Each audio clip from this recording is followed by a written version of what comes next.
সুপ্রিয় দর্শক, আসসালামু আলাইকুম। সবাই নিশ্চয়ই খুব ভালো আছেন। আজ আপনাদের সামনে হাজির হয়েছি খুবই সহজ দুটো রেসিপি নিয়ে। আমাদের আজকের রেসিপি জামের মজাদার ভর্তা আর পুষ্টিগুণে ভরপুর সুস্বাদু জামের জুস। তো প্রথমে আমি এখানে নিয়েছি 1 কাপ পরিমাণ মৌসুমি ফল জাম। আমি জামগুলো ভালোভাবে ধুয়ে এখানে নিয়েছি হাতের কাছে থাকা কিছু উপকরণ।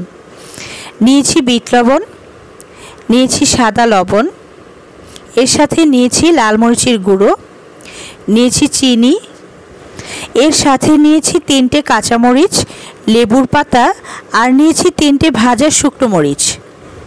এই পর্যায়ে সবগুলো উপকরণ অ্যাড করে জামের সাথে হাত দিয়ে চটকে নিচ্ছি।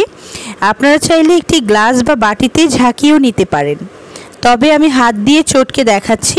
এ পর্যায়ে এখানে 1 টুকরো লেবু অ্যাড করে দিচ্ছি, এতে করে জাম ভর্তায় দারুণ একটা ফ্লেভার অ্যাড হবে।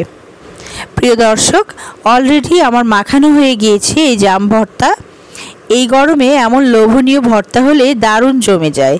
এই পর্যায়ে আমি একটি সার্ভিং বাটিতে উঠিয়ে নিচ্ছি। এবার আমি জামের জুস বানিয়ে দেখাবো।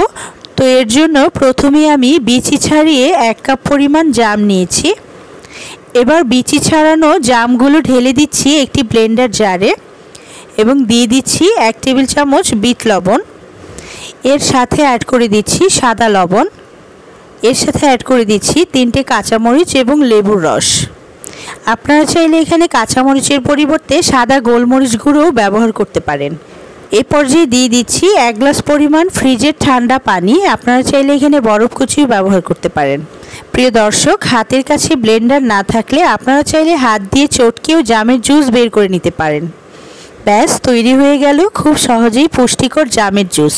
এ পর্যায়ে আমি একটি সার্ভিং গ্লাসে সার্ভ করে দেখাচ্ছি। মূলত জামে রয়েছে উচ্চমাত্রার পটাশিয়াম, যা আমাদের হৃদস্পন্দন ঠিক রাখতে সাহায্য করে থাকে।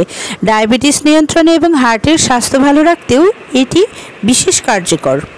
তাছাড়া স্ট্রোক এবং উচ্চ রক্তচাপ প্রতিরোধেও সহায়ক ভূমিকা পালন করে থাকে 1 গ্লাস জামের জুস। তো প্রিয় দর্শক, এমন সুস্বাদু রেসিপি পেতে আমার চ্যানেলটি অবশ্যই সাবস্ক্রাইব করে রাখুন। সুপ্রিয় দর্শক, আজ এখানেই বিদায় নিচ্ছি। পরবর্তীতে হয়তো নতুন কোনো রেসিপি নিয়ে হাজির হব। সে পর্যন্ত সবাই খুব ভালো থাকবেন।